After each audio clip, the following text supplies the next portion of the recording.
नमस्कार दर्शकों, मैं हूं नाविका कुमार और आप जुड़ रहे हैं मेरे साथ सवाल पब्लिक का शो पर। दर्शकों, कल यानी गुरुवार को देश की सबसे बड़ी अदालत में इस बात की सुनवाई होगी कि वोटर सत्यापन हो या ना हो, अगर हो तो किन शर्तों पर हो और अगर नहीं तो क्यों नहीं हो। चुनाव आयोग इस प्रक्रिया को वोटर लिस्ट का शुद्धिकरण कह रहा है। तो मैं फिर से रिपीट कर दूं कि कल किस बात पर सुनवाई होगी सुप्रीम कोर्ट में। पहला तो ये कि बोगस वोटर का क्या होगा, दूसरा ये कि प्रवासी वोटर्स के जरिए वोट डबलिंग का क्या होगा, तीसरा ये कि सो कॉल्ड इंटरनेशनल वोटर्स यानी घुसपैठिए जिन्होंने फर्जीवाड़ा करके वोटर आईडी कार्ड बनवा लिए हैं, उनका वोट भारत में रहेगा या उन्हें भारत की वोटिंग प्रक्रिया से बाहर कर दिया जाएगा। मैं ये बातें चुनाव आयोग के पूर्व संयुक्त निदेशक मोहम्मद अमीन के बयान को आधार बनाकर कह रही हूं, जिनको लेकर कई मीडिया रिपोर्ट्स में ये छपा भी है कि बिहार बंगाल में काफी घुसपैठ हुई है और कई अंतर्राष्ट्रीय मतदाता आ चुके हैं, इसलिए देश हित में सभी मतदाताओं का वेरिफिकेशन किया जाना बेहद जरूरी है। मोहम्मद अमीन साहब आज खुद सवाल पब्लिक का शो पर होंगे और बताएंगे कि इंटरनेशनल वोटर्स की नई थ्योरी का मतलब क्या है। क्या ये रोहिंग्या, बांग्लादेशी, पाकिस्तानी है जिन्होंने गलत तरीके से अपना वोटर कार्ड बनवा लिया, जो मोदी सरकार की सारी सुविधाओं का लाभ उठाते हैं, जो भारत में लेफ्ट इकोसिस्टम की सहायता से मौज कर रहे हैं, जो भारत के फर्जी वोटर हैं और भारत के असल नागरिक या असल वोटर का हक मार रहे हैं। दर्शकों, आज राहुल गांधी और तेजस्वी यादव दोनों ने वोटर सत्यापन के विरोध में चक्का जाम किया। इस बंद के दौरान कहीं सड़क पर भैंस बांध दी गई तो कहीं विधायक को भैंस ने उठाकर पटक दिया। एम्बुलेंस के लिए रास्ता मांगने पर गालियां दी गई, कोई सड़क पर लौटने ही लग गया। आगे आपको ये सारे वीडियो डिटेल से बताऊंगी, लेकिन चक्का जाम वाला हंगामा आगे आपको बंगाल में देखने को मिल सकता है, गुजरात में देखने को मिल सकता है, उत्तर प्रदेश में 2027 से पहले देखने को भी मिल सकता है, उससे पहले असम में देखने को मिल सकता है, 2029 से पहले पूरे देश में देखने को मिल सकता है, क्योंकि कहा यह जा रहा है कि 2029 के लोकसभा से पहले वोटर सत्यापन पूरे देश में होना है। सवाल पब्लिक का है कि वोटर सत्यापन में मोदी विरोधियों की बौखलाहट के पीछे कारण क्या है। यही है आज सवाल पब्लिक का।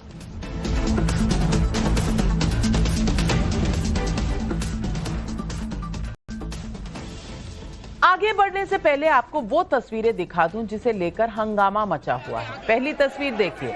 आरोप है कि कन्हैया कुमार को उस बस में या उस वैन में नहीं चढ़ने दिया गया जिस पर राहुल और तेजस्वी थे। वीडियो फुल अप साउंड के साथ मैं आपके सामने छोड़ रही हूं, देखिए और समझिए कन्हैया कुमार के साथ क्या हुआ। आगे चलिए, आगे चलिए, आगे आगे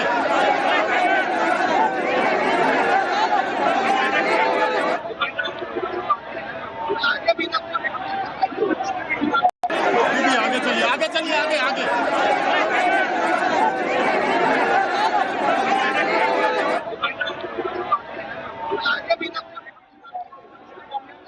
पोस्टर बॉय होंगे कन्हैया कुमार, लेकिन वैन पर नहीं चढ़ सकते।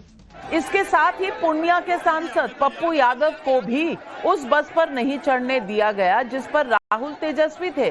पप्पू जी की हालत तो एकदम ऐसी हो गई जैसे पता नहीं क्या हो गया। मुझे नहीं मालूम ऐसा संयोग से हुआ या कोई मैसेज देने की कोशिश थी। फिलहाल आप वीडियो देखें और खुद तय करें। आगे चलिए, आगे चलिए, आगे आगे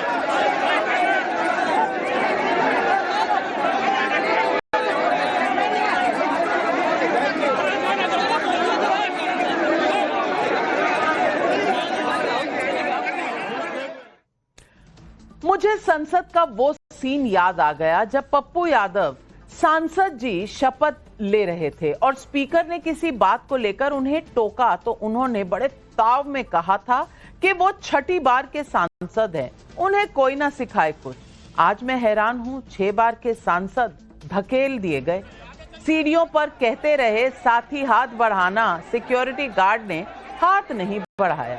अब मैं 3 तस्वीरें और आपके सामने रख रही हूं। गरीबों मजलूमों के हक हुकूक के नाम पर हुए चक्का जाम में गरीब रोते नजर आए। एम्बुलेंस के लिए रास्ता मांगने पर गंदी गंदी गालियां देने के वीडियो सामने आ रहे हैं। बिहार के वैशाली में आरजेडी नेता केदार यादव चादर बिछाकर नेशनल हाईवे पर लेट ही गए। उसी जगह पर सड़क पर भैंस को भी खड़ा कर दिया। फोटो अपॉर्चुनिटी थी भाई। शेखपुरा में आरजेडी विधायक विजय सम्राट नारेबाजी के साथ भैंस पर चढ़कर प्रदर्शन करने निकले, लेकिन भैंस ने साथ नहीं दिया और विधायक जी धड़ाम से नीचे गिर गए। आरजेडी के एक और विधायक मुकेश रोशन तो एक तरफ नेशनल हाईवे बंद करवाया, फिर वहीं हाईवे पर ही क्रिकेट खेलने लग गए। वाह, क्या देश सेवा है, क्या समाज सेवा है। लेकिन ऐसे वीडियो से आगे की कहानी अलग है। कहानी ये है कि चुनाव आयोग अभी तक अड़ा हुआ है। आर्टिकल 326 का हवाला दे रहा है। 2029 तक पूरे देश में ये एक्सरसाइज पूरा करने की बात दोहराई जा रही है, जबकि मोदी विरोधी अब सीधे सीधे इसके लिए चुनाव आयोग को धमका रहे हैं। सुनिए राहुल गांधी और तेजस्वी यादव का ये बयान। इलेक्शन कमिश्नर बीजेपी और आरएसएस जैसे बात कर रहे हैं। वो भूल गए हैं कि वो किसी राजनीतिक पार्टी के नहीं है। वो हिंदुस्तान के इलेक्शन कमिश्नर है। यहां से क्लियर मैसेज देना चाहता हूं, आपको जो करना है करिए, मगर बाद में कानून आप पर लागू होगा। भूलिए मत, आप कितने भी बड़े हो, कहीं भी बैठे हो, कानून आपको नहीं छोड़ेगा। मैं आपको गारंटी दे रहा हूं कि कानून आपको नहीं छोड़ेगा। ये भाजपा की, नीतीश जी की, ये जो मोदी आयोग है, इनकी दादागिरी नहीं चलेगी। आपने सुनी राहुल और तेजस्वी की भाषा। एक अनुमान है कि वोटर रिवीजन या सत्यापन का सिर्फ बिहार विधानसभा में 80 सीटों पर इम्पैक्ट है। करीब 37% उन वोटर्स पर इम्पैक्ट हो सकता है जो प्रवासी वोटर्स हैं। सोचिए, सिर्फ बिहार में इतना कुछ है। आगे बंगाल है, जहां वोटिंग के खेल में बाहरी वोटर्स की क्या भूमिका है उसे लेकर राजनीतिक द्वंद्व चलता रहता है। आगे असम भी है, जहां की वोटिंग डेमोग्राफी बदल गई है। पुराने नाम कटेंगे, नए नाम जुड़ेंगे और काम किस तेजी से हो रहा है ये भी मैं आपको बता देती हूं। मात्र 15 दिनों में चुनाव आयोग ने लगभग 57 एन्यूमरेशन फॉर्म्स जमा करा लिए हैं और अभी इस प्रक्रिया के खत्म होने में 16 दिन का समय बाकी है। तो जो लोग ये कह रहे थे कि इतने कम समय में इतना बड़ा प्रोसेस कैसे पूरा होगा, ये आंकड़ा उनके लिए है। मतलब चुनाव आयोग ने कहा वो जमीन पर होता नजर भी आ रहा है। शायद इसलिए मोदी विरोधी इलेक्शन कमीशन को धमका रहे हैं और बीजेपी इसे बौखलाहट वाला बयान कह रही है। सुनिए पूर्व कानून मंत्री रविशंकर प्रसाद क्या कह रहे हैं। सीधा सवाल पूछना चाहता हूं, वोट देने का अधिकार उन्हीं को है ना जो भारतीय नागरिक हैं।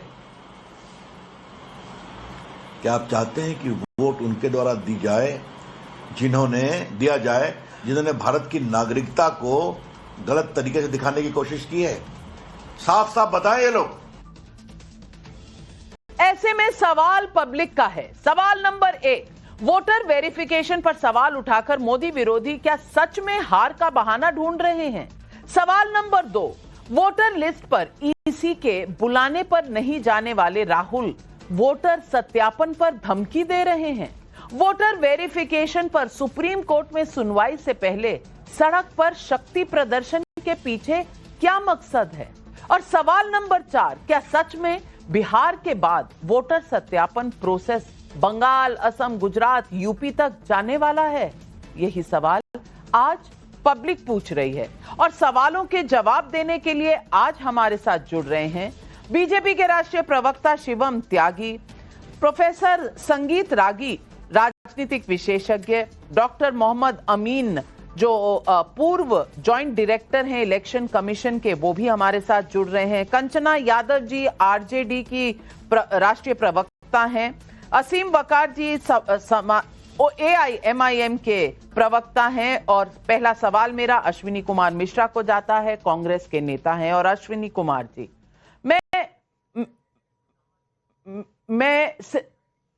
मैं इसलिए आपसे पूछना चाह रही हूं अश्विनी कुमार जी, इस वक्त कि कल मामला सुप्रीम कोर्ट में आने ही वाला है, इतने उतावले हैं राहुल गांधी कि बहुत दिनों बाद लौटे हैं तो सीधा पटना चले गए और वहां पर टायर जला के, हाईवे रोक के, एम्बुलेंस रोक के यूं प्रदर्शन किया शक्ति का कि जैसे बिहार चुनाव हो गया शुरू आज से।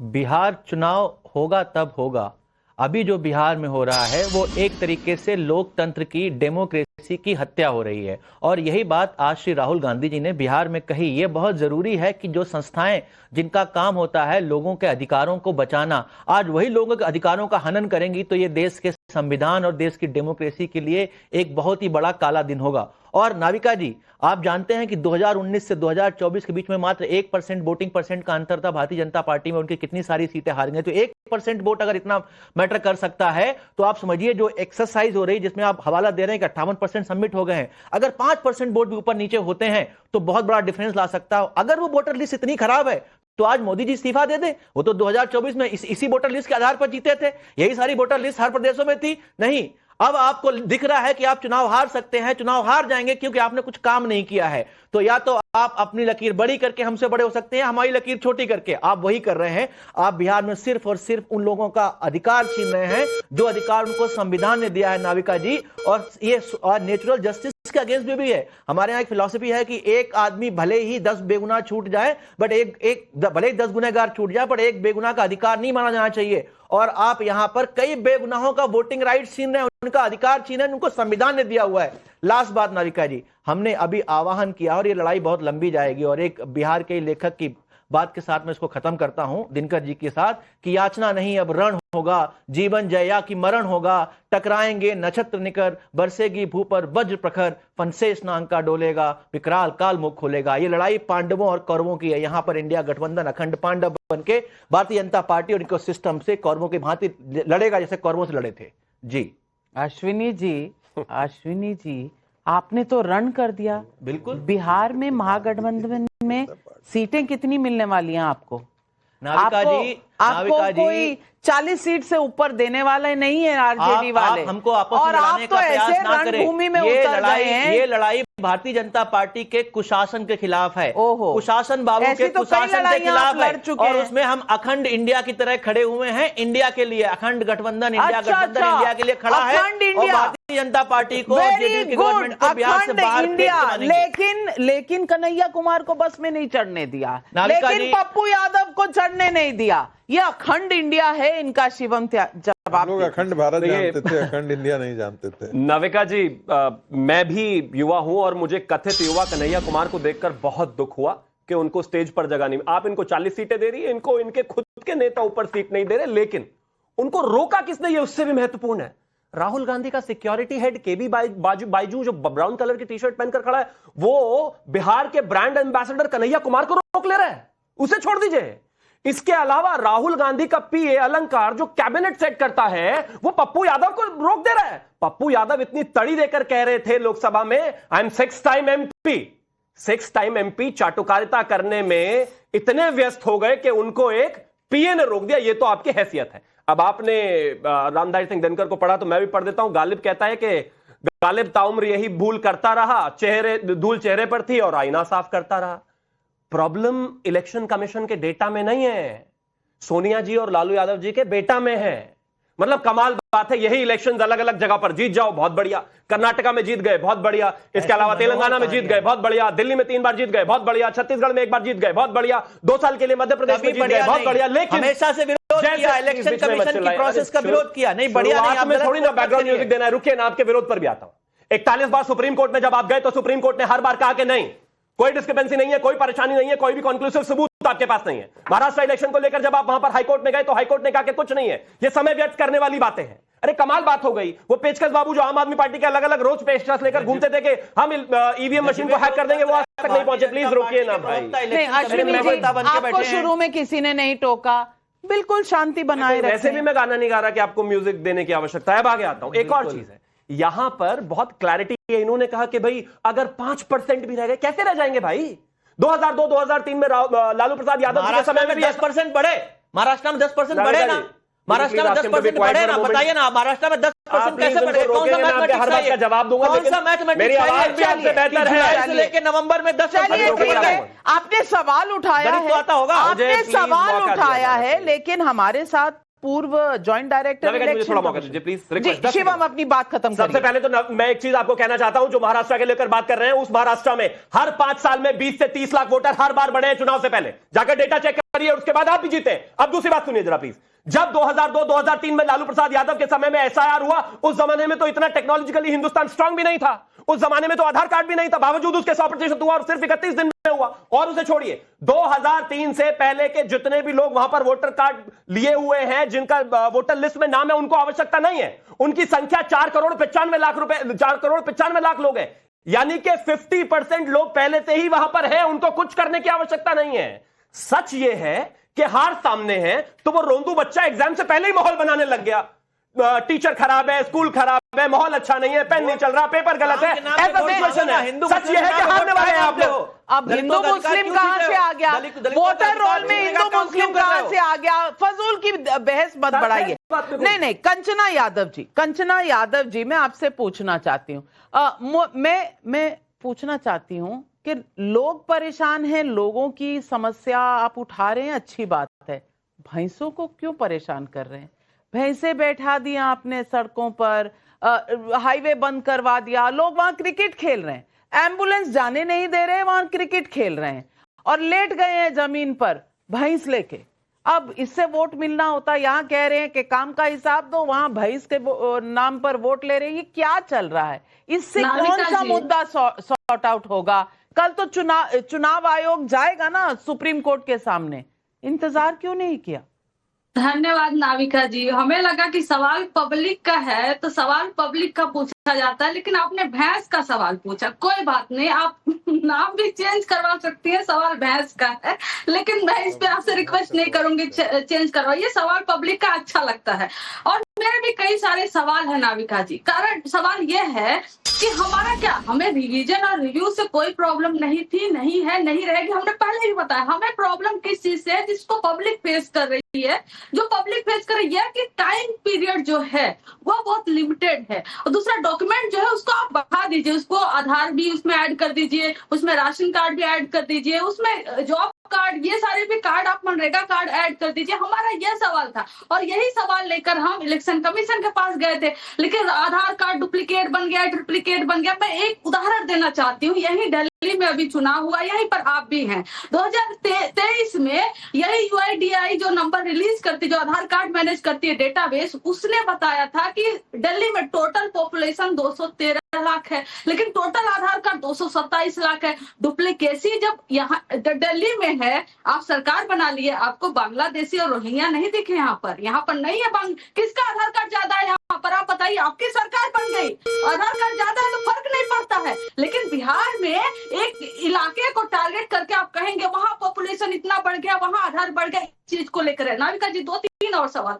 पहला, इसी आधार कार्ड को यूज करके जाति प्रमाण पत्र बनता है, पूरे देश भर में बनता है। आप उसी जाति प्रमाण पत्र को वैलिड मान रहे हो। इसी आधार कार्ड को यूज करके निवास प्रमाण पत्र बनता है, उसको आप वैलिड मान रहे हो। तो आखिर में आधार कार्ड आप वैलिड क्यों नहीं मान रहे हो? हमारा यह सवाल है, जो लगभग लोगों के पास एक्सेस है उस कार्ड का। आपने 57% आंकड़ा दिखाया, कितने लोगों ने फॉर्म दे दिया, डिस्ट्रीब्यूट हो गया, फिर भरवा के वापस दे दिए, लेकिन आप क्या इसको अलग अलग बताएंगी?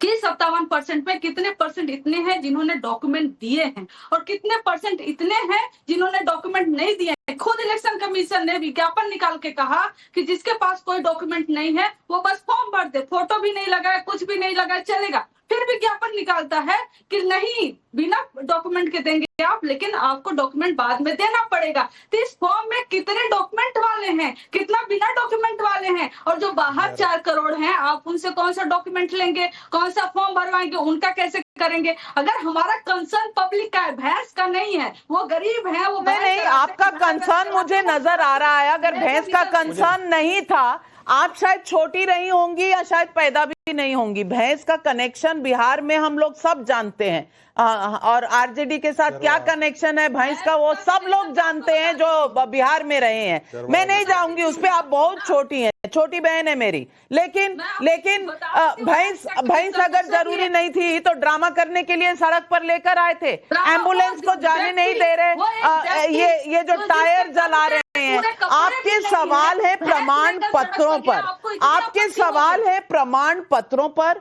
मैं जहां तक जानती हूं कि जाति का प्रमाण पत्र आधार नहीं होता, लेकिन डॉक्टर मोहम्मद अमीन आप बता दीजिए ये सवाल जायज है, जायज नहीं है? क्या ये कॉन्स्पिरेसी है या ये जो अभियान है समय समय पर होता रहता है, बात का बतंगड़ बनाया जा रहा है? आप प्रमाण पत्र जो चाहिए, जो 11 डॉक्यूमेंट्स बताए हैं, वहां से शुरू करते।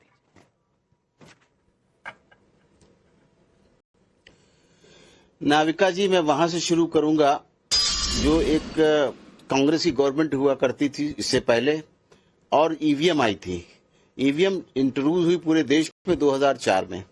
उससे पहले याद होगा आपको, इतिहास गवाह है कि जब ईवीएम सारे दलों से बात करके शुरू की गई और लागू की गई इलेक्शन कमीशन के द्वारा, तो पायलट प्रोजेक्ट जो था वो केरला से शुरू किया गया, इसलिए कि केरला में उस वक्त चुनाव होने वाले थे। तो ये एक सामान्य सी प्रक्रिया है। अभी आपको याद होगा, इन्हीं लोगों की बात मैं करना चाहूंगा जो अपोजिशन के लीडर्स हैं, जिन्होंने हु एंड क्राई मचाया था। आपको महाराष्ट्र को लेके, आपको हरियाणा को लेके, दिल्ली को लेके, जो अभी मैडम भी कह रही थी इस बात को, दिल्ली का जिक्र करेगी कि यहाँ पर जो वोट जो है काट दिए गए, कोड जोड़ दिए गए और लाखों में किए गए।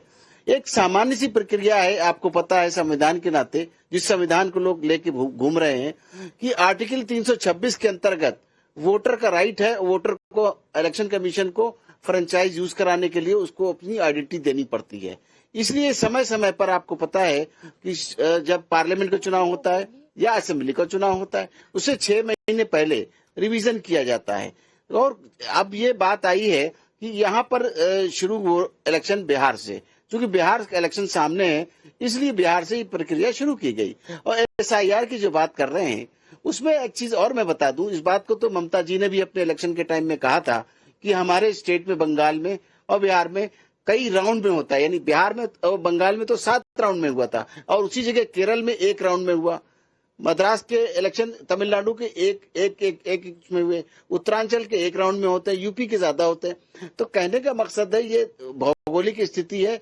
फिर आप देखिए कि उसका जो बॉर्डर है, अंतर्राष्ट्रीय सीमा जो है, वो नेपाल से जुड़ी हुई है, बांग्लादेश से जुड़ी हुई है, भूटान से जुड़ी है। ये दर्शाता क्या है? ये दर्शाता है कि बांग्लादेश के ज्यादातर देखे गए हैं वोटर्स फेक आकर यहाँ पर वोटिंग करते हैं, बदमाशी करते हैं, जिसके लिए इलेक्शन कमीशन को बड़े स्पेशल फोर्स को लगाना पड़ता है, ब्रीफिंग करनी पड़ती है, अधिकारियों को ज्यादा डिप्यूट करना पड़ता है। तो इस सब को अवॉइड करने के लिए अगर एक इलेक्शन की जो लिस्ट है वो प्रॉपर लिस्ट सही डॉक्यूमेंट के हिसाब से बन जाएगी, तो उसमें क्या हर्ज है? देखिए, ये जाते हैं अपना राशन कार्ड, वो सबसे पहले लीजिए ड्राइविंग लाइसेंस के लिए, और फिर पासपोर्ट के लिए, या और कोई अपना जाते हैं कार्ड बनवाने के लिए। सब जगह कागजों को देके आराम से खामोशी के साथ अपने पेपर जमा करते हैं, फीस देते हैं, पैसा देते हैं, और पेशेंस रख के फिर वहां से आते हैं। मैं तो कुछ दलालों को भी पैसे देते हैं, ये पासपोर्ट केसेस में सुना गया है। मेरा ये कहना है कि ये election commission free of cost आपको बना के दे रहा है, और इस वक्त जो रिवीजन हो रहा है उसमें आपका जो चेहरा धुंधला है, पिछले कार्डों को उठा के देख लीजिए, जितने बैठे आपके दर्शक भी या आपके पार्टिसिपेंट भी, इनके जो कार्ड अच्छे नहीं बने, पुराने बने हैं, तो उनमें चेहरे भी पहचान में नहीं आते। तो ये रंगीन कार्ड दिए जाएंगे, उनका चेहरा लेटेस्ट होगा, उनका नाम होगा, उनके फादर का नाम होगा, उनकी जन्म तिथि होगी, उनकी मदर का नाम होगा, और अगर वो रहने वाले हैं तभी तो उनका वहां पर जन्म प्रमाण के साथ में रहने का प्रमाण पत्र होगा, जिसकी वजह से ये कार्ड बनेगा सही तरीके से। इसमें क्या दिक्कत है? आधार कार्ड की जो बात है बिल्कुल सही बात है। आधार कार्ड जब आपका बना था तो आपने यही सारे डॉक्यूमेंट्स जो हम बता रहे हैं यही दिए थे, जिसकी वजह से आपका आधार कार्ड बना। तो जो अब आधार कार्ड के टाइम में आपने सारे कागज दिए वही कागज आप यहाँ पे रिपीट कर दीजिए और हमारा BLO। और पर दूसरी बात देखिए, आपने एक इंटरनेशनल वोटर की थियोरी भी निकाली है, वो थियोरी क्या है? नाविका जी सुनिए, बीच में बोलिए। हाँ सुनिए एक मिनट नाविका जी, मैं बताना चाहूंगा आपके दर्शकों को कि वहां पर पासपोर्ट लाइन में लगेंगे, वहां धक्के खाएंगे, परेशानियां उठाएंगे, और इसके बाद ड्राइविंग लाइसेंस में यही होगा। और हमारा देखिए कितनी अच्छी खूबसूरती है संविधान की कि हमारे इलेक्शन कमीशन जो है वो फ्री ऑफ कॉस्ट अपना BLO भेजता है। और ये जो पार्टियां दिया करती थी पहले स्लिप डोर टू डोर लोगों को, वोटर स्लिप, वो खत्म कर दिया। हमारा BLO जाके दे के आता है और एक फार्म लेके जाता है, देता है वोटर आई कार्ड बनाने के लिए, और उसके साथ में अगर किसी को भरना नहीं आता तो हमारा BLO भरता है, और उसके बाद उसकी काउंटर फाइल उनको दे के आता है कि साहब आपका ये फार्म में लेके जा रहा हूँ। और फिर ड्यूटी क्या है BLO की? BLO की इतनी सख्त ड्यूटी है कि सब करने के बाद, वेरीफाई करने के बाद उसका कार्ड बना के डोर टू डोर दे के भी आता है। 3-3 बार वेरिफिकेशन हो रहा है। इससे ज्यादा सुविधाएं इलेक्शन कमीशन क्या दे सकता है? और ये जो कच्ची लिस्ट बनेगी जो शुरू हुई थी, ये बनेगी अगस्त में। तो अगस्त में जब पब्लिश होगी तो उसके बाद उसके वो मांगे जाएंगे ऑब्जेक्शंस, और जो रूल है इलेक्शन कमीशन का वो ऑब्जेक्शन देंगे लोग। और किसी का नाम सही नहीं है, किसी की जन्म पत्री नहीं सही है, किसी का फोटो ठीक नहीं, वो सब करेक्शन के बाद फिर फाइनली 30 सितंबर को जाके ये फाइनल होगी। इसमें क्या दिक्कत है? कितने समय पड़ा हुआ आपके पास? और अभी आप ही ने कहा आपने स्टार्टिंग रिमार्क में, ओपनिंग रिमार्क में कि 57% आ गए। जहां तक मेरी जानकारी है अभी तक 46.3 वेरीफाई भी हो चुके हैं। अब इससे ज्यादा क्या चाहिए? बिल्कुल। सिर्फ और सारी पॉलिटिकल पार्टीज के ब्लॉक लेवल एजेंट्स भी हैं, 1.5 लाख से ऊपर एजेंट्स हैं, जिसमें 50,000 एजेंट तो RJD के हैं, 16,500 तो कांग्रेस के हैं। तो वसीम वकार साहब, दिक्कत किस बात की है? या पहले से ही मन बना लिया है कि बस कहना है कुछ तो कह दिया? नहीं, ऐसा नहीं है मैडम। मैं ये अमीन साहब को सुन रहा था। अमीन साहब ने बोला कि बांग्लादेशी जो आ गए हैं उनके जो वोटर लिस्ट में नाम है उनको हटाया जाएगा। सर, बांग्लादेशियों को पकड़ने का काम इलेक्शन कमीशन का कब से हो गया? ये तो भारत सरकार का और बॉर्डर सिक्योरिटी फोर्सेस का है। क्या कह रहे हैं? बांग्लादेश से बांग्लादेशी आ ही क्यों रहे हैं? वकार साहब बिल्कुल नहीं पकड़ रहे हम किसी बांग्लादेशी को। हम सिर्फ पेपर मांग रहे हैं। पेपर होगा तो वोटर आई कार्ड। अरे सुन तो लीजिए सर, अरे मेरी बात तो सुन लीजिए। बहुत ये क्या? अरे हजरत, बात तो सुन लीजिए। आपके दर्शकों को नाविका जी, सर मैं बेवकूफ आदमी नहीं हूँ सर, सुन लीजिए। जितनी पार्टियां, क्या मैडम मैं बोलूं या ना बोलूं? जिस तरीके से जब चुनाव होता है, मैडम मैं बोलूं या ना बोलूं? पोलिंग एजेंट रखते हैं आप लोग, पोलिंग एजेंट रखते हैं। अमीन साहब, वकार साहब अपनी बात रख लें, फिर आप जवाब दीजिएगा। जी वकार साहब। जी जी। अरे अमीन साहब, मुझे आपकी स्थिति, मनोस्थिति, दिल और दिमाग सब पता है सर। आप ड्राइविंग लाइसेंस बनाने जाइए, आधार कार्ड चाहिए। नहीं, आप अंतर्यामी हैं। जाइए, आधार कार्ड चाहिए। अरे सुनिए तो सर मेरी बात। आपको स्कूल में एडमिशन चाहिए, आधार कार्ड चाहिए। आपको LIC कराना है, आधार कार्ड चाहिए। अस्पताल में इलाज कराना है, आधार कार्ड चाहिए। इंश्योरेंस कराना है, गाड़ी का रजिस्ट्रेशन कराना है, आधार कार्ड चाहिए। आपको बिजली का बिजली लगवाना है, आधार कार्ड चाहिए। आपको ट्रेवलिंग करना है, आधार कार्ड चाहिए। सारे काम में आप आधार कार्ड मांग रहे हैं, लेकिन वोटर लिस्ट में आधार कार्ड नहीं चाहिए। बिल्कुल नहीं। कल को प्रॉब्लम ये खड़ी हो रही है कि कल को जिन लोगों का नाम आप हटा देंगे, 20-25% लोगों का, अच्छा 2-3 करोड़ लोगों का जो नाम हटा देंगे, कल को अगर उनको आप लोगों ने बाद में कह दिया साहब उनको नहीं, अब वो वोटर नहीं है तो वो देश के नागरिक भी नहीं है, अब उनको राशन भी नहीं देंगे, अब उनके बच्चे स्कूल में भी नहीं पढ़ेंगे, अब उनको नौकरियों में आरक्षण भी नहीं मिलेगा। सवाल उठाया असीम वकार साहब ने, शिवम त्यागी जवाब देंगे। वो लाइन चलती है ना अक्सर के भाई हिपोक्रेसी की भी कोई सीमा होती है। कैसे मैनेज कीजिएगा अमीन साहब? हम इलेक्शन लॉज का बिल लेकर आए थे 2021 में। 2021 में जब सरकार बिल लेकर आई और उन्होंने कहा कि हमें वोटर आईडी कार्ड को आधार कार्ड से लिंक करना चाहिए, तो इनके ही सदर जिनको वो कहते हैं उनका ऑफिशियल स्टैंड था ये तो फंडामेंटल राइट्स का हनन है भाई। मतलब जब हम उसको अटैच कर रहे थे तब भी परेशानी थी, आज भी परेशानी है, कल भी परेशानी रहेगी। हम बिल्कुल कहते हैं कि जब एक वोटर का सत्यापन होना है तो होने दीजिए ना, बिल्कुल ठीक बात है कि करीब 52,000 पोलिंग एजेंट्स हमारे हैं, 47,504 पोलिंग एजेंट्स आरजेडी वालों के हैं, 16,000 करीब कांग्रेस वालों के भी हैं, उतने वोट मिलते भी हैं उनको या नहीं वो अलग विषय हो गया। लेकिन जब सारा प्रोसेस एक बार 2002-2003 में हो चुका है तो आप इतने नाराज क्यों हैं? और इस बात को कोई झुटला नहीं सकता जी। प्लीज रुकिए, ये मुझे लग रहा है नाविका जी आपने इनको बुलाया ही मेरे बराबर बोलने के लिए। आप बताइए ना 2002 में राशन बोलना शुरू करता हूं तभी बोलना शुरू करते क्यों बोल रहे हैं? रुकिए 2002 में राशन कार्ड और वोटर आईडी कार्ड दोनों वैलिड डॉक्यूमेंट थे। अब वो इनवैलिड कैसे हो गए? क्या बोल रहे हैं? क्या वैलिड था? राशन कार्ड और वोटर आईडी कार्ड 2002 में दोनों वैलिड थे। मैंने कब कहा कि वो वैलिड कैसे? मैंने कब कहा कि वो इनवैलिड थे? मैंने कहा ही नहीं वो इनवैलिड है। रुकिए ना, अभी नहीं है ना लिस्ट। रीजन सुनिए, सुन लीजिए, नहीं है आप उसका सुन लीजिए, उसका फर्क क्या है? नहीं है जो डॉक्यूमेंट हर 100 व्यक्तियों पर 105 आधार कार्ड मिले हैं। सीमांचल में हर 100 व्यक्तियों पर 103 आधार कार्ड मिले हैं। राशन कार्ड की बात कर रहा हूं, सारे केसेस को अनकवर किया और कहानियों में आधार कार्ड बने हुए लोग डॉक्यूमेंट जो 2002 में वैलिड थे। इस देश के लिए नेशनल सिक्योरिटी का भी विषय है, इसका सत्यापन होना चाहिए। एक मिनट अश्विनी जी, अच्छा तो एक मिनट रुक तो जाइए। रोहिंग्याओं से इतना प्रेम है कि उनके लिए इतनी बैटिंग कर रहे हैं। संगीत रागी जी, मुझे लगता है और पब्लिक भी पूछ रही है, पद्मलोचन नाथ का यूट्यूब पर सवाल है, तेजस्वी यादव को कैसे पता चला उन्हीं के वोटर का नाम कट रहा है? मतलब साफ है बांग्लादेशी और रोहिंग्या का नाम कट रहा है, किसी भारतीय का नाम कटने वाला नहीं, तो बांग्लादेशी और रोहिंग्या को वोटर क्यों बनाए हैं? और गर्वित गोयल ने फरीदाबाद से, वोटर लिस्ट वेरिफिकेशन से कांग्रेस और आरजेडी को आपत्ति है क्या? देखिए, आपत्ति इसलिए है कि फेक वोटिंग जो है वो कराते आए हैं। अभी असीम वकार जी कह रहे थे कि आधार कार्ड तो फेक बनाया गया है साहब। फेक आधार कार्ड बनाने की पूरी चली है पश्चिम बंगाल और बिहार के अंतर्गत।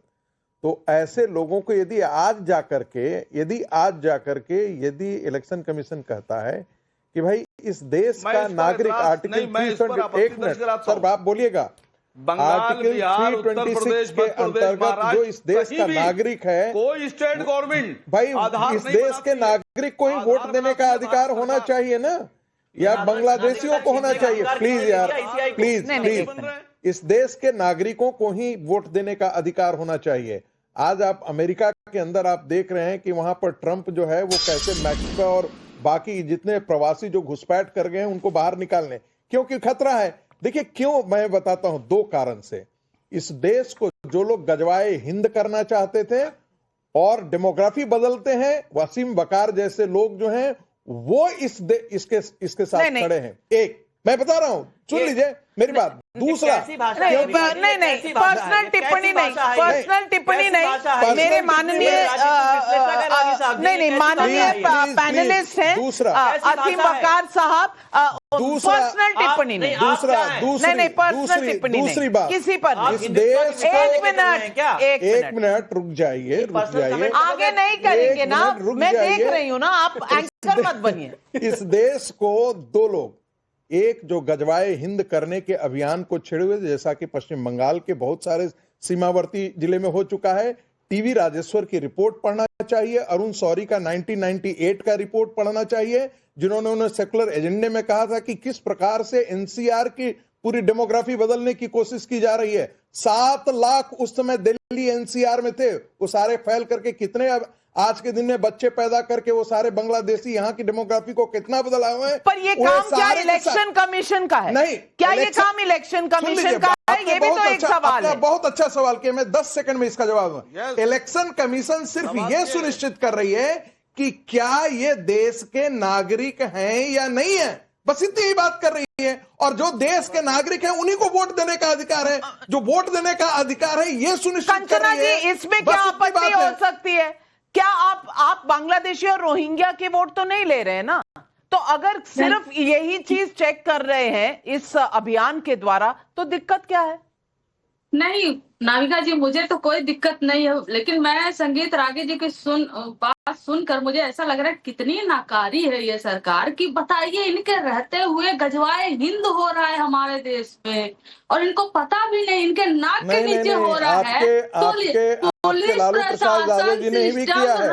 सीमांचल में जिस प्रकार की घुसपैठ हुई है, सीमांचल की जो डेमोग्राफी चेंज हुई है वो आपको पता होना चाहिए। वो ठीक कह रही थी कि आप बच्चे हैं, आपको टीवी राजेश्वर की रिपोर्ट जरा पढ़नी चाहिए, जनरल एस.के. सिन्हा की रिपोर्ट आपको पढ़नी चाहिए, बीएसएफ की रिपोर्ट आपको पढ़नी चाहिए, तब आपको पता लगेगा कि कितनी डेमोग्राफी चेंज हुई है। अपने पॉइंट कह लूं, हाँ जी कहिए। बिल्कुल। आधार कार्ड पे आपको भी मालूम है कि एक नंबर होता है, उस नंबर से वो आधार कार्ड फर्जी है नहीं फर्जी है, वो डेटाबेस किसके पास है? Ministry of electronics and information technology उस डेटाबेस को बनाती है, मैनेज करती है और उसमें एक पर्सन, एक आइडेंटिटी और एक आईडी वो रखती है। क्यूआर कोड से फर्जी आधार कार्ड को वेरीफाई किया जा सकता है। आधार कार्ड भी तो फर्जी डॉक्यूमेंट के आधार पर बनाया जा सकता है और बना है इस देश में।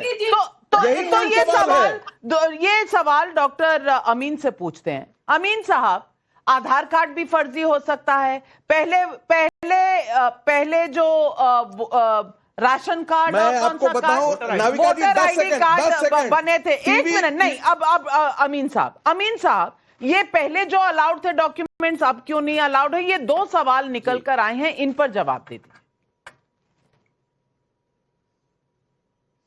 देखिए नाविका जी, इन लोगों को इलेक्शन कमीशन के बारे में बात करने का कोई अधिकार नहीं है। जो लोग हमेशा इलेक्शन कमीशन के ऊपर डाउट करते हैं, इलेक्शन के ऊपर संदेह करते हैं, उनकी कार्य प्रणाली के ऊपर संदेह करते हैं, जबकि इलेक्शन कमीशन साफ सुथरा कमीशन है, कभी भी किसी के लिए कोई पक्षपात नहीं करता। निष्पक्ष रूप से चुनाव होते हैं देश में, जिसके सब गवाह हैं। और लोग आज पार्लियामेंट में बैठे हैं, कुछ असेंबलियों में बैठे हुए हैं, यही लीडर्स हैं जो चुन के आते हैं, यही इलेक्शन कमीशन बॉडी इलेक्शन कराती है। जहां तक सवाल अभी वकार साहब कह रहे थे इस बात को, एक बात कह रहे थे वकार साहब कि जो आधार कार्ड है वो आधार कार्ड है, उसको क्यों नहीं माना जा रहा? मैं उस बारे में एक बात स्पष्ट कर दूं कि अभी फिलहाल जो चुनाव हुए थे महाराष्ट्र में और हरियाणा में और दिल्ली में, तो ये कहा गया कि फर्जी वोटर लिस्ट बनाई गई और फर्जी वोटर डाले गए, तो और डिलीट भी किए गए जो उनके फेवर के नहीं थे, एक दिया गया। लेकिन किसी के माथे पर नहीं लिखा कि वो किस दल का है या किसको वोट देगा। ये उसकी फ्रेंचाइज है, कॉन्फिडेंशियल है, इसीलिए किसी के बारे में कुछ स्लिप तक हम लोग वोटर लिस्ट की जो वोट डाल के आता है उसकी डिमांड थी बहुत कि हम उसको वेरिफिकेशन जो वीवीपैट की स्लिप है वो दे दें, इसीलिए नहीं दिया कि इसमें आपस में झगड़े होंगे, मारे जाएंगे या पैसे कमाएंगे, ये जो इसकी सिक्रेसी है आउट हो जाएगी, इसलिए नहीं दिया जाता। नंबर 1। नंबर 2 ये है कि इसलिए आधार कार्ड को नहीं माना गया। देखिए मैंने पहले भी कहा, एक तो फेस जो है लेटेस्ट होगा, उसकी जो कार्ड पे बनेगा फ्रेश फेस होगा, वो लगाया जाएगा, उसे एज पता चलेगी। हो सकता है आपने 10 साल पहले बनवाया हो तो फेस क्लियर होगा, एक बात। दूसरी बात ये, नाम उसका सही होगा और उसका जन्म पत्र सही होगी, जन्म तिथि, साथ में फादर का नाम होगा, मदर का नाम होगा और रहने की क्लियर होगी पोजीशन। तो क्या ये जब आधार कार्ड बना था तो क्या इन लोगों ने ये पेपर्स नहीं दिए थे या अभी भी कहीं पेपर्स की जरूरत पड़ती है? क्या है, यही सवाल आज पब्लिक पूछ रही है। मंजुला अवस्थी नोएडा यूपी से पूछ रही हैं। पहले हारने के बाद विपक्ष ईवीएम पर रोता था, अब हारने के डर से पहले ही रोने लगे। अगर जीत गए तो क्या करेंगे? सारे विधायक इस्तीफा देंगे? संजय मिश्रा भदोही उत्तर प्रदेश से पूछ रहे हैं, पप्पू यादव और कन्हैया कुमार को मंच पर जगह नहीं दिला पाने वाली कांग्रेस की अहमियत बिहार में है क्या? इस पर कांग्रेस क्यों विचार नहीं करती? जवाब दीजिए अश्विनी जी। नाविका जी, कांग्रेस पार्टी या आरजेडी या पूरा अखंड गठबंधन जो हमारा है वो बिहार में इंसाफ के लिए लड़ रहा है। और रही बात हमारे चुनाव जीतने या हारने की, वो तो जनता फैसला करेगी और जनता फैसला कर चुकी है। और ये साफ साफ भारतीय जनता पार्टी और जेडीयू की निकम्मी सरकार को दिख रहा है। इसलिए जो हमारी कॉन्स्टिट्यूशनल बॉडी, जो सो कॉल्ड कॉन्स्टिट्यूशनल बॉडी होती थी, अब जो सरकार के हाथ में खिलौने बन गए, अब बिल्कुल सरकार के हाथ में दे आर रबर स्टैम्प। सरकार के रबर तो स्टैम्प पहले बन के क्या काम होता कर रहे हैं था? वो लोग, जब सरकार के रबर स्टैम्प बन के काम कर रहे हैं। मनोहर सिंह गेल कांग्रेस के गवर्नमेंट में मिनिस्टर बन गए, आपने तो हमारे तब क्या अमीर था? साहब से वो तो पूछा, उन्होंने farmer voter ID election card के बारे में जवाब नहीं दिया, राशन कार्ड के बारे में जवाब नहीं दिया। नहीं, आपने नहीं जवाब दिया ना। मनोहर सिंह गेल आप 1952 से भारतीय जनता पार्टी। नहीं, शिवम जी आप बता दीजिए इनके कितने इलेक्शन कमिश्नर्स अपॉइंट किए गए? वो गवर्नर बन चुके हैं, चुनाव लड़ चुके हैं, मंत्री बन चुके हैं, जरा लिस्ट गिनवा दीजिए। देखिए, सबसे पहले तो मैं एक चीज कहना चाहता हूं नाविका जी, खास तौर पर कि मुझे एक और इंसिडेंट याद आ गया। बिहारियों से, बिहार से कांग्रेस और राहुल गांधी नफरत करते हैं। एक और इंसिडेंट मैं आपको बता देता हूं। महाबल मिश्रा जो बिहार से आते हैं, जब राफेल के खिलाफ रैली कर रहे थे राहुल गांधी, उन्होंने खुद उनको धक्के मारकर साइड करा दिया था, बाहर नहीं निकलने दिया था। उसी का एक्सटेंडेड एग्जाम्पल आज अगर आप देख रहे हैं तो वो पप्पू यादव और इसके साथ साथ कन्हैया कुमार पर जो है ये इस तरीके से उनको बाहर कर दिया गया, फेंक दिया गया। एक स्टीवन लेविंस्की ने किताब लिखी है हाउ डेमोक्रेसी डाइज। जनरली क्या होता है कि आप वहां के जितने भी इंस्टीट्यूशंस हैं आप उनको किल कर दीजिए, सबसे पहले उनकी लेजिटिमेसी खत्म कर दीजिए, उसके बाद अपने आप ही आपकी डेमोक्रेसी खत्म हो जाती है। आप प्रेस को खत्म कर दीजिए, आप जो है कोर्ट को खत्म कर दीजिए, आप इलेक्शन कमीशन को खत्म कर दीजिए। यही समझ में नहीं आता है, अपने समय में बोल नहीं पाते, इनको सारा ज्ञान मेरे बोलते के शांति कैसे आ जाता है? कब्जे में कर दिया। दूसरा नहीं कोई फायदा नहीं है भाई, यही बात जवाब दे नहीं रहे आप बार बार कह रहे हैं इनके कब्जे में हो गया, कि कोई कह रहा है कि गोदी आयोग हो गया। संगीत मैंने यही कहा कि जो इलेक्शन कमिश्नर हुआ करते थे वो कांग्रेस के लोग हुआ करते थे, एक ही इलेक्शन कमिश्नर हुआ करता था तब, और कांग्रेस पार्टी ही अपॉइंट करती थी, तब संस्थाएं खत्म नहीं है। हमें प्लीज सुन लीजिए, आप बहुत बच्चे हो यार, आपको बहुत बच्चे हो, आप सबके बीच में नहीं बोल सकते, बच्चे हो यार, आपको काउंटर का समय मिलता रहा है, आप इंतजार कीजिए। दूसरी बात, सिर्फ सीजीआई जजों की मैं बात कर रहा हूं, जजों का कैसे अपॉइंटमेंट होता था ये बताने की आवश्यकता नहीं है। वो कांग्रेस के जज होते थे, आज भी वो इकोसिस्टम काम कर रहा है इस देश में, ये सभी जानते हैं, बहुत अच्छी तरीके से जानते हैं। नहीं तो जहां जब वक्फ बोर्ड पर अश्विनी लेकर के जाते हैं तो कहा जाता है आप हाईकोर्ट में क्यों नहीं चले जाते हैं, और जब कोई और लेकर के आता है जजेस पर हम विशेष टिप्पणी ना करें तो बेहतर है, क्योंकि ठीक है, मैं इकोसिस्टम की मैं बात कर रहा हूं, पर्टिकुलरली जजेस की बात मैं नहीं कर रहा हूं, मैं इकोसिस्टम की बात कर रहा हूं। नहीं, ये जिम्मेदारी आपकी है, मेरी ही जिम्मेदारी है, मेरी ही जिम्मेदारी। मैं सब चीज अपनी जिम्मेदारी पर बोल रहा हूं। संस्थाओं के बारे में जितनी हत्या की है कांग्रेस पार्टी ने, वो नैतिकता की पाठ न पढ़ाए। आज के दिन में गोदी मीडिया, अरे हम तो वो जमाना देखते थे जब भारतीय जनता पार्टी का एक प्रवक्ता होता था और 15 लोग बैठे हुए थे पैनल पर, और तब कहा जाता था देश बोलता है, ऐसे पढ़ाया जाता था, ऐसे बताया जाता देश का ये निर्णय है। बेचारा एक वो बीजेपी का टिमटिमाता हुआ सितारा होता था और 5 पैनलिस्ट जो होते हैं वो अन्य। आज तो कम से कम 3 बराबर हो जाते हैं। देवास एमपी से सवाल है, एक प्रधानमंत्री खुद को भारत रत्न दे देते हैं, एक को दुनिया अवार्ड दे रही है, फिर भी विपक्ष सच को नहीं मान रहा। संजीव अवस्थी कानपुर से पूछ रहे हैं, बिहार ने एक वो दौर भी देखा जब यही आरजेडी के समर्थन वाले असामाजिक तत्व मत पेटी को लूट लेते थे, उस समय कौन सा संविधान मजबूत किया जा रहा था? जवाब देना पड़ेगा ना कंचना जी, तब कौन सा हो रहा था जब बूथ कैप्चरिंग हो रही थी? शिवम त्यागी जी, तब क्या हो रहा था? देखिए, आपने कहा कि जजेपनी नहीं होनी चाहिए, बिल्कुल नहीं होनी चाहिए, लेकिन मैं एक चीज कहना चाहता हूं कि किसको मदद की और कहां मदद मिली जस्टिस रंगनाथ मिश्रा जी को, और उसके बाद उनको क्या बनाया गया, ये देश गूगल करके देखे।